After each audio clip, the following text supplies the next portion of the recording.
Today we're going to be discussing something that's become a silent hell for thousands of people in Japan each year.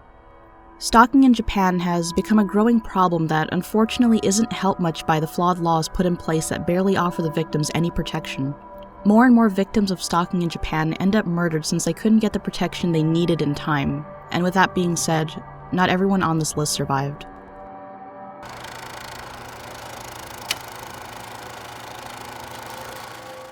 I want to start things off by telling you the story of Sharon Flaherty.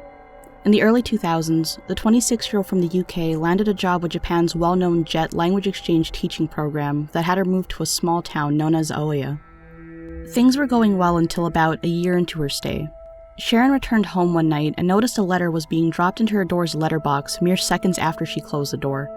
This was of course strange because the postal service didn't deliver mail that late into the day. The letter was in Japanese, but when translated read, "Hello Sharon, how are you? I'm a 37-year-old man living in SAAYA. I'm not married, but don't get me wrong, I'm not afraid of commitment. I think you are very smart, interesting, and sexy. I know Japanese is hard for you to understand, but please meet me for a date. Please post your reply in the mailbox outside your house. P.S. I will check the mailbox every day for your response." Of course, this letter did put Sharon on edge, which prompted her to contact the police. A second letter soon arrived, and then a third one which was much more menacing. It read, "Do you like tea or coffee? If I'm 10 minutes late for our date, will that be acceptable? Are you lonely? Do you cry when you're at your house alone? Do you prefer sex with English men or Japanese men?"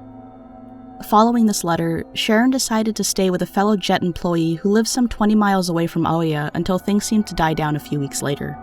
On her way back home, Sharon was confronted by her stalker in the parking lot. Sharon has said, "As I approached, I saw a figure hiding between parked cars watching my house. My heart leapt into my mouth and the sick feeling in my stomach returned. Was it him? When I came back around, he had gone and I breathed a sigh of relief as I stopped the car. And then, out of nowhere, he appeared beside me at the driver's side and tried to open the car door. I banged my hand down on the lock and caught his eye. He was short, about aged 40 and slender. But more than anything about his appearance, I was struck by his eyes. His stare was cold and his black eyes bored into me. I didn't recognize him at all. He seemed eerily calm. He was smoking a cigarette and he was only half dressed because his shirt hung open to the waist. For a second, I froze, but then he brought his fist down on the car and I snapped into action. I put my foot down and sped off, but I was blinded with fear and the car went into a skid 100 yards up the road. I lost control and it crashed into a ditch. Somehow, I think it was because of the adrenaline coursing through my veins, I managed to scramble out of the car and run to the nearest house and began hammering on the door. I was uninjured, but I could see this man quickly walking towards me. At that moment, I genuinely thought he might kill me.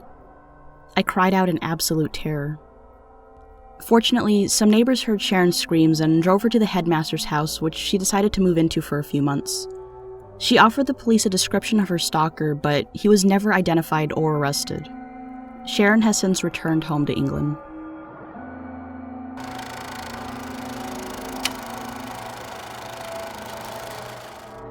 The victim of our second story was sadly not as fortunate as Sharon.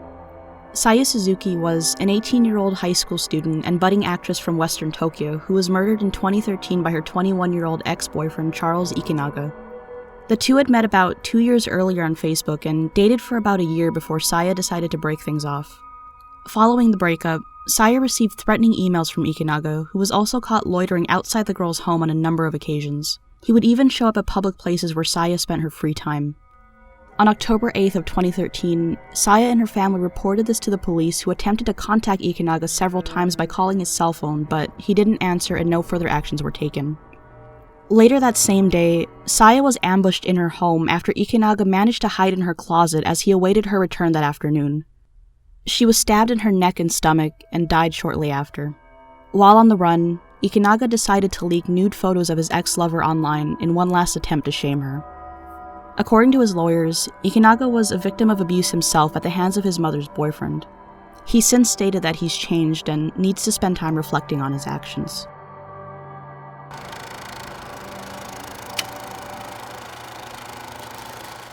This last story is arguably the most tragic and was the cause of new laws against stalking in Japan in the early 2000s. Shiori Ino was a 21-year-old Japanese university student who was murdered in October of 1999.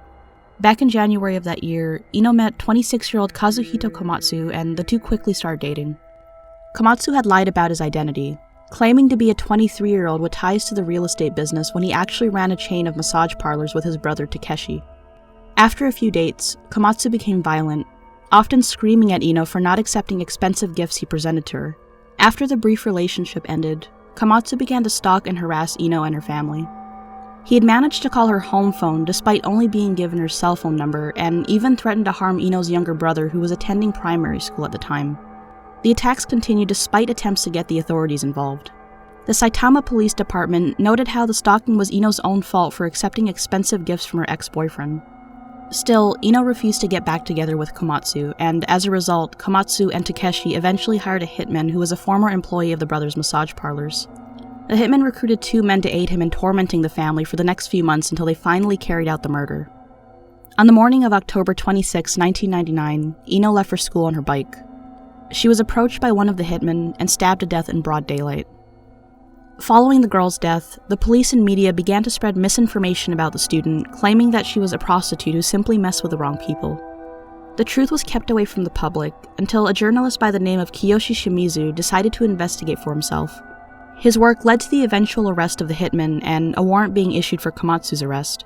Komatsu committed suicide before the authorities could track him down. So that's about it for today. As always, thank you so much for watching, and I look forward to seeing you next time.